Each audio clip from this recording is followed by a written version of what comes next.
This is Join Us in France podcast number 6. Hello, I'm Annie. And I'm Elise. And we welcome you to the Join Us in France podcast, the show where we share the best of France. Elise is a professional tour guide and art historian, and this is the podcast where we help you prepare your trip to France and share with you everything you need to know to have a great time in France. On today's show, we're going to be talking about the stunning Cathedral of Notre de Paris, and Elise will take us on a virtual tour around the cathedral. On joinusinfrance.com, you will find our show notes. We hope you'll come by and say hello, and we have some extras for you there. And now, a little music to get us in the mood, and then we'll jump right into it. Hi, Annie. Hi, Elise. How are you? I'm fine. Good. Good to see you again. Good to see you. So today, our third podcast on Notre Dame, the fabulous must-see monument in Paris. Yep. We are going to concentrate on how to organize your visit, how to walk around, which way to go, what to not miss, etc.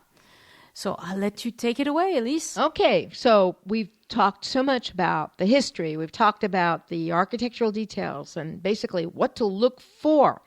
And now what I'd like to do as our final podcast about Notre Dame is to talk about really how to, or my suggestions for how to do the visit, okay?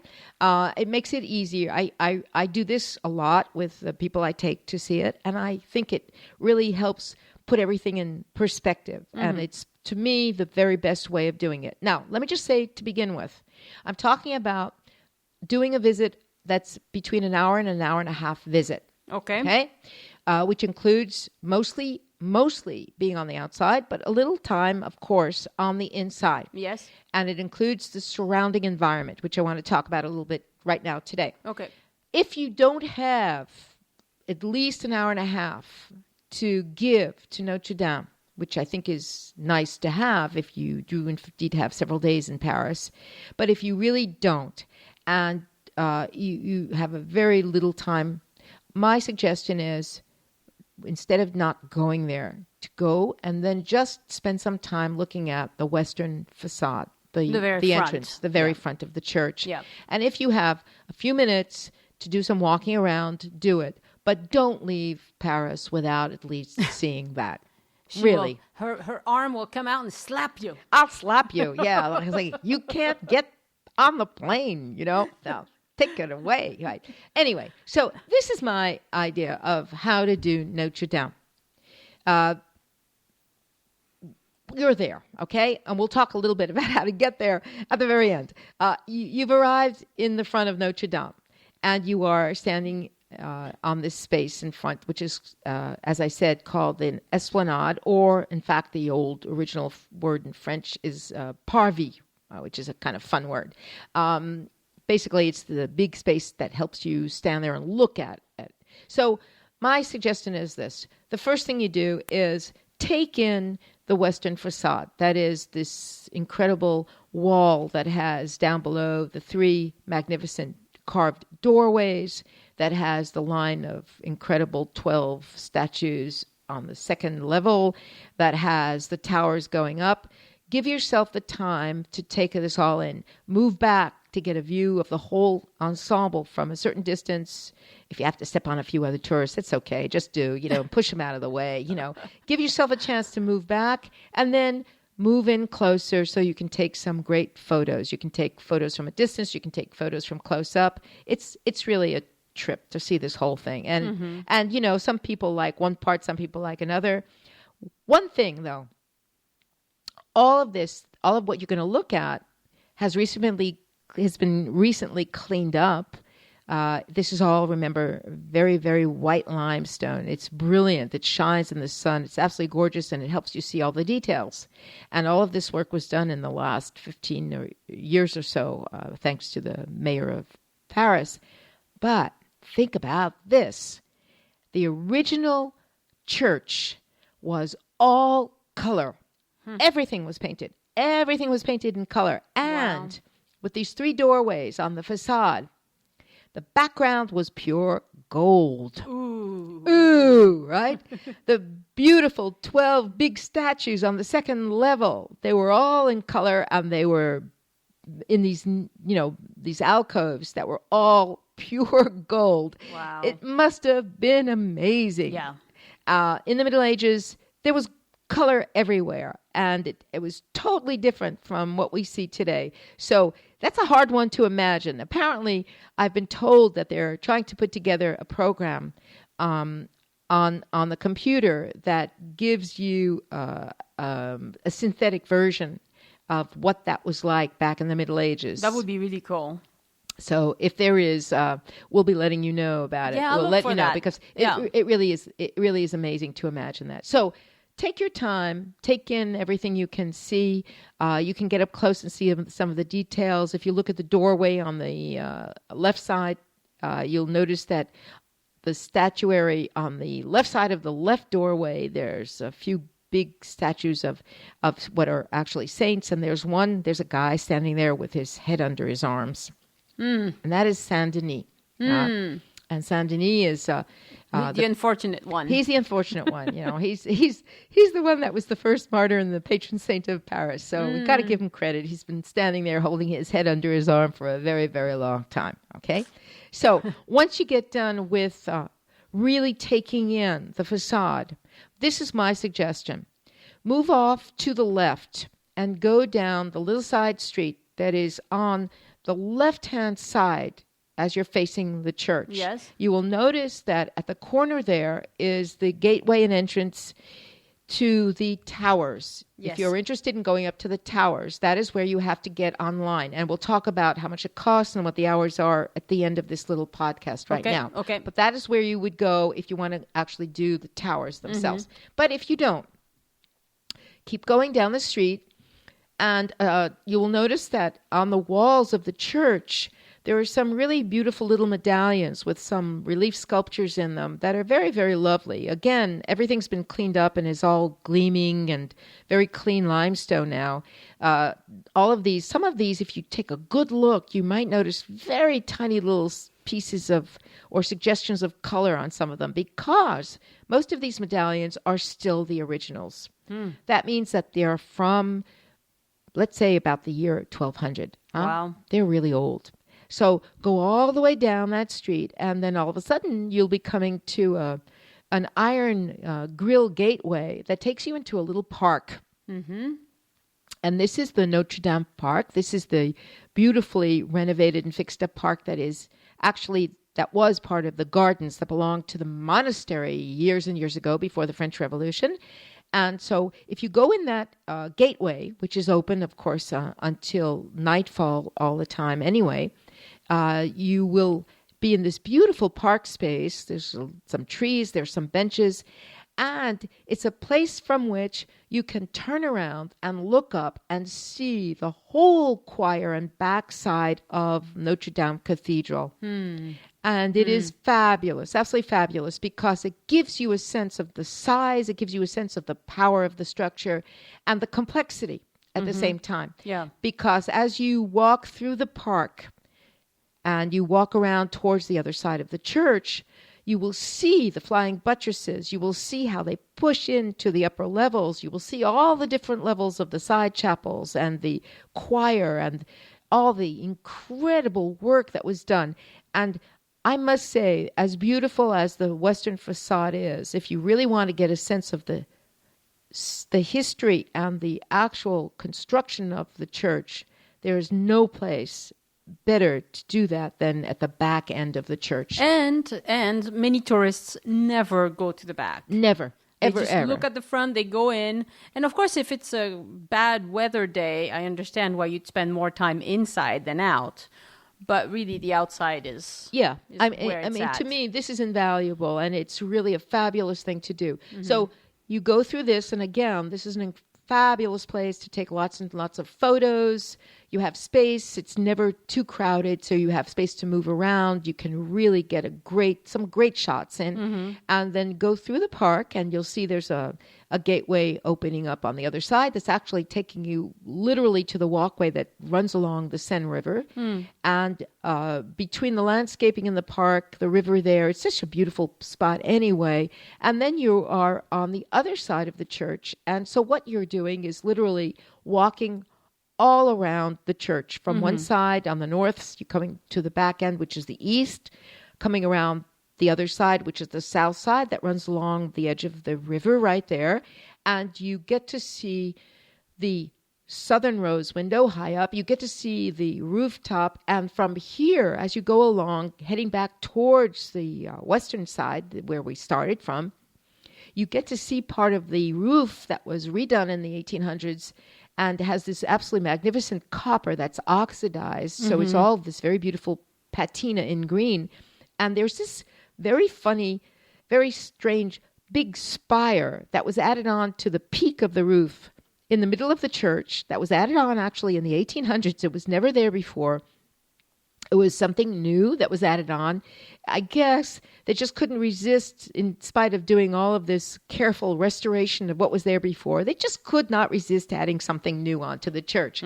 So they added on this spire, and a couple of incredibly good sculptors added on a whole series of figures that represent various kings, again from the Bible.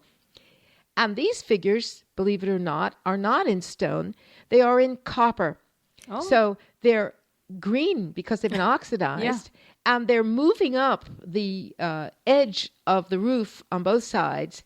And it's very strange because there's a quality to them that makes you feel like they're going to start moving and just keep on going up, to the top of the spire.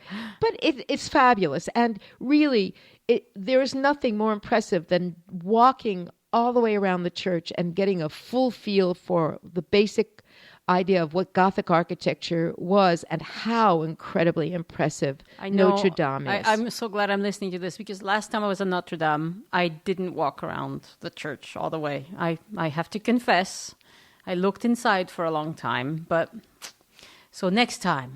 Yeah. But I go next often, time. I mean. And it's really nice because on top of everything else, the city of Paris has renovated this beautiful little park. So it's very user-friendly.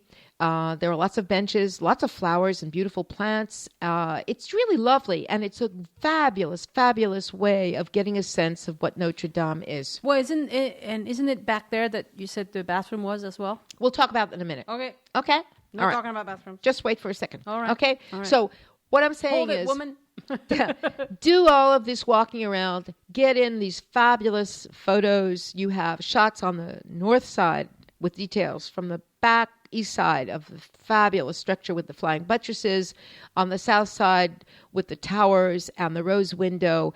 And of course, if you look out across to your left across the river and you see literally the oldest part of Paris that still is standing, you can get a very, very, very small idea of what it must have been like hundreds and hundreds of years ago when this church was there in the midst of all these old buildings. So it's really fabulous. Yeah. So you get yourself back through the park and you come out of the gateway again, and there you are back at the beginning. I just want to say a couple of words about this esplanade that is this big open space in front of the western facade or the western wall of Notre Dame Cathedral. Yep. The French call it a parvis. Parvis is a strange word. Parvis. Okay. It's not parvis, it's parvis. No, we don't say the end. We don't say the S's, right? No. It sounds like a nice southern word, Parvis. How's your parvis today? Well, okay. Parvis, believe it or not, comes from the word in Latin paradium, which means paradise. Okay. That's really cool, okay? Because in the Middle Ages, paradise was always associated with the entrance to the big cathedral. I see. And so when you are standing in this open space, which by the way, of course, now is much bigger than it used to be. It used to be a much smaller space, but still, it's the same basic idea. You're entering into the space of paradise. Yeah, isn't that neat? You're facing paradise. You're facing paradise. You're going to go into paradise. I love that. I just absolutely love it, right? Good. Now, there are two other things to know about the Parvis, or the Esplanade. Yes. It was renovated and made much, much, much bigger in the middle of the 1800s when they did all of the restoration work on the church. Mm-hmm. There's this huge statue of Charlemagne on a horse. Yes. That is Charlemagne, yes. That is Charlemagne standing off to the side. If you, again, are facing the western facade, so he's off to your right, and he's big guy. He's a big guy on a horse. And, of course, the reason why Charlemagne is there is because he was put there in the 1800s, but he represents, of course, the founder of the unified country of France. So going back to the 8th century. So he is considered to be the founder of the country. So that's why he's there. And one last little thing. If you look down on the ground and you're standing pretty much where you're in front of, but about, I'd say, a good 100 feet away from the doorway on your right, the one facing closest to the river, you will look on the ground and you will find this circular plaque made out of bronze that has a circle in the middle and has 4 quadrants on it.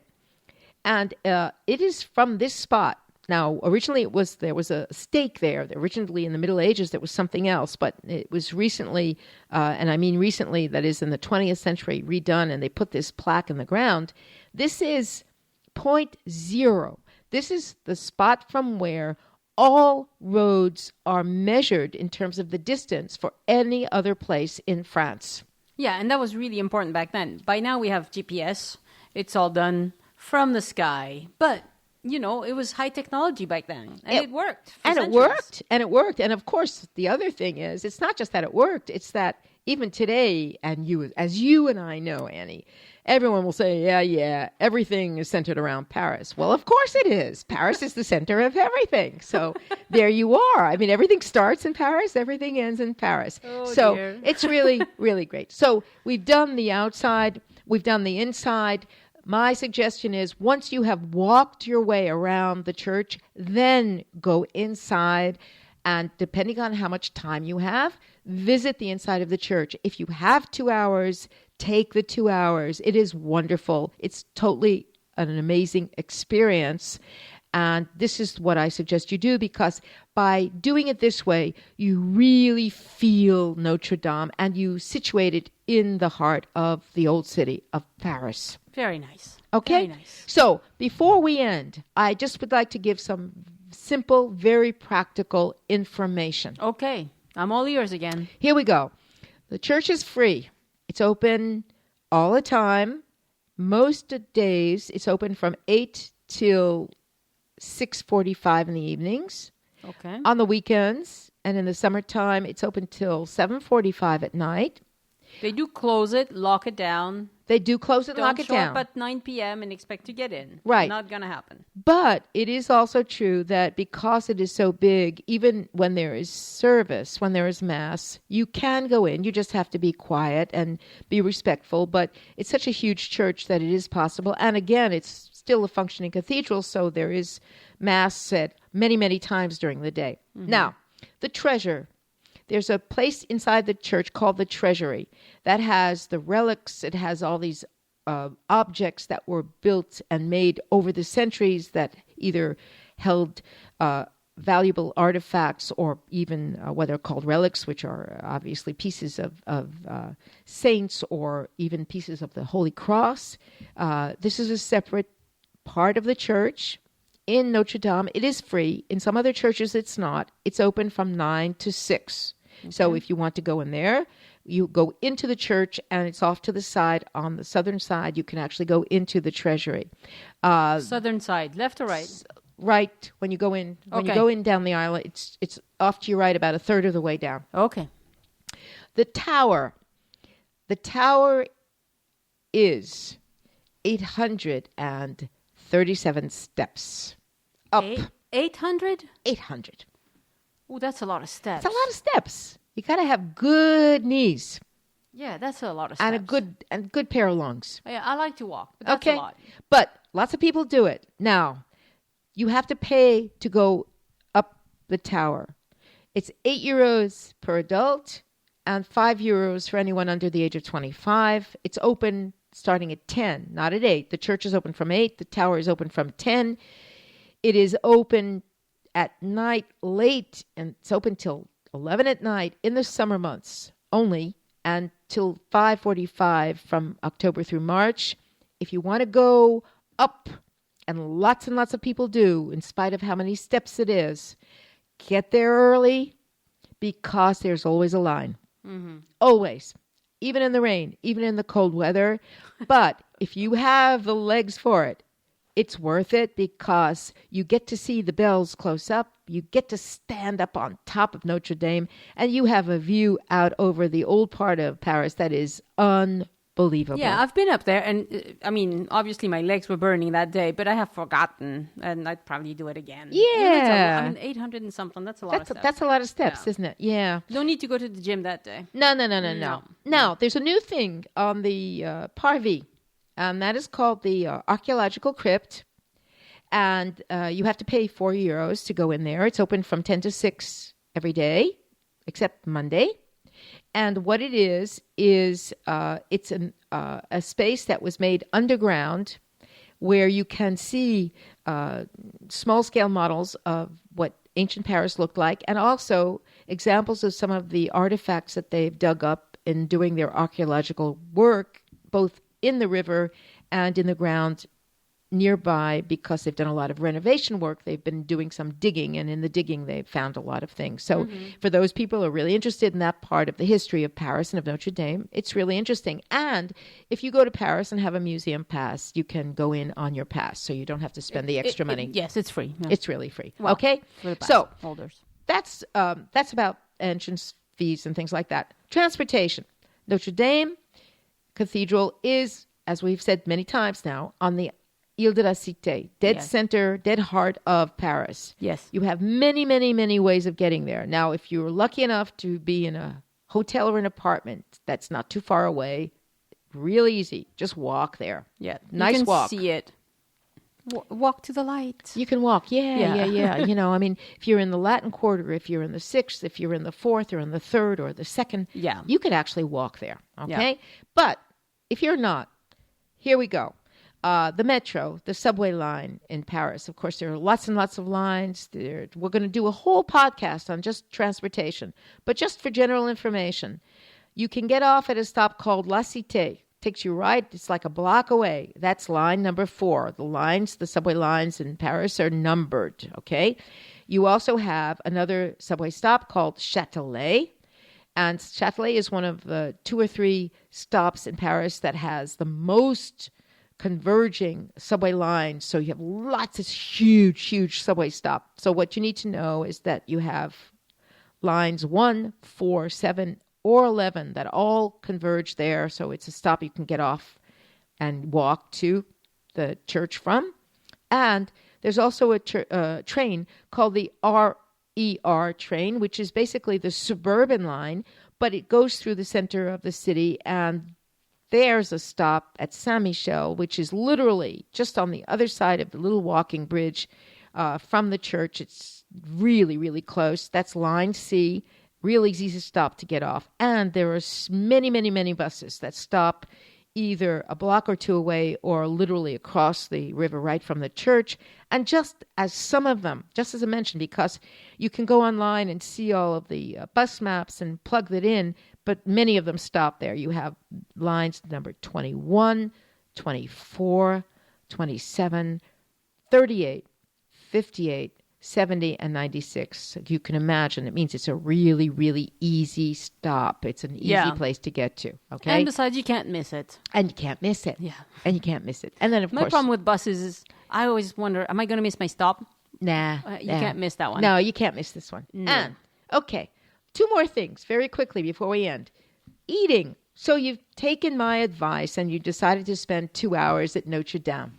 And walk around the church. And walk On around the church. And do it, if you can, in the morning. Okay. Okay? But you don't have to do it in the morning. It's open all day. And truthfully, sometimes it's actually, it's less crowded if you do it at about 3 o'clock in the afternoon. But me, I'm supposing you've decided you're going to start your day. Okay? Yeah. So you've done Notre Dame. You've done the outside. You've walked around. You spent time in the park. You've done the inside. You're hungry. Right. Okay? This is the deal.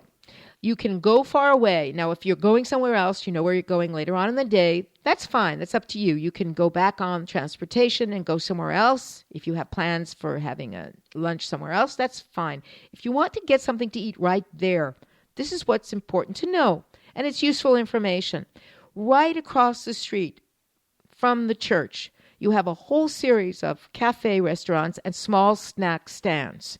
You can get a sandwich, you can get a crepe, you can get a soda, you can get any other kind of drink you want, and you can take those and sit either on one of the benches in front of the church, or you can go to this very nice park that I mentioned that's behind, and if it's a nice, warm, sunny day, you can sit outside and have your little picnic lunch. Yeah. And if you prefer to actually have a sit-down something, you just go to one of the nice tables that on nice days are outside, or go inside, and you can get an omelet, you can get a salad, you can get a hot dish, you can get a croque monsieur, which is this wonderful French version of a grilled cheese sandwich, and the service is fast, efficient. They have thousands of people coming through all the time. They know what's what the they're average doing. price? Is it like, I mean, in the rest of France for something like this, you'd pay 13, 14 euros. It's about the same. Okay. So it's just because it's next to Notre Dame, it isn't more expensive, because this is basically your ordinary kind of service stuff. Okay. Yeah. So what I'm saying is that it's really not worth saying, oh my goodness, I'm probably not going to get something to eat here. If you're hungry and you're tired, stay right there. Get yourself something to eat and take in the view of the church and appreciate while you can, since you may not be there for a whole long time. That's right? true. So, And you're facing paradise. And you're facing paradise. You certainly are, right? Now, one just last thing. We always do have to have one last little practical thing. If you need to use facilities, if you need a toilet, obviously, if you're going to be sitting at a table, either outside or inside one of the cafe restaurants, you can use the facilities they have. However, it is not considered to be appropriate to try and go in and use the toilets in a restaurant in France unless you are a customer. So the good news is that in this little park that is at the back end of Notre Dame that I have mentioned, there are free, very clean public toilets. And so if you go, they're in the park, but they're closer to the north side. So if you go into the park, if you go in on the north side, they're right there. When you go through the gate, they're right there to your right. You go down 2 steps. It's really very good to know, because they're very clean. They're kept up by somebody there, and you don't have to pay. And it's very reliable, because they are open as long as the park is opened, which means, of course, at sundown, the park is closed. So you need to know that too. Right.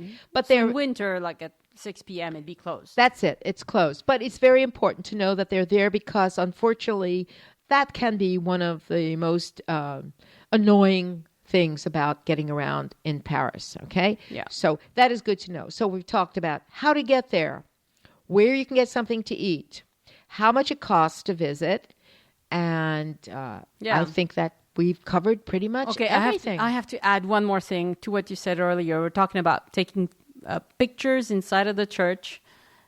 As somebody who loves photography, turn off your flash, because you will get worse pictures, especially if you're taking a photo of something that's far away from you. If it's more than 5 meters away from you, your flash is doing nothing. So figure out how to turn off your flash on your camera, even if you have a little point and shoot. It's well worth it.